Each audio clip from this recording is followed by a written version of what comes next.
কলিকতাৰ ঘটনাৰ মূল অভিযুক্ত সঞ্জয় ৰায়ৰ ফাঁচীৰ দাবী মাতৃভগ্নীৰ। সঁচাকৈ মৌমিতা কাণ্ডৰ মূল খলনায়ক সঞ্জয় ৰায়ে নেকি?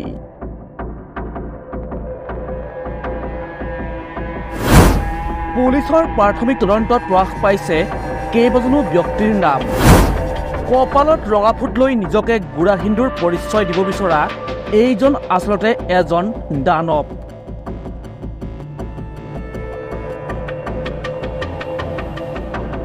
ৰঙা ফুট লৈ নিজকে গোড়া হিন্দু ধাৰ্মিক বুলি প্ৰতিপন্ন কৰিব বিচৰা এই সঞ্জয় ৰায়ে আছিল হয়তো মৌমিতা কাণ্ডৰ মূল খলনায়ক।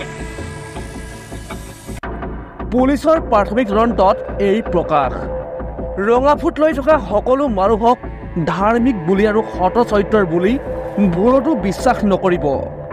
ইয়াৰ দৰে ৰঙা ফুটৰ দলত থকা জঘন্য মানুহবোৰক বিশ্বাস কৰি ঘৰৰ চৌহদত কদাপি সোমাবলৈ নিদিব। এনে মানুহবোৰক দৈল ৰুমতো বহিবলৈ দি আপোনাৰ আৰু পৰিয়ালৰ বিপদ চপাই নল'ব।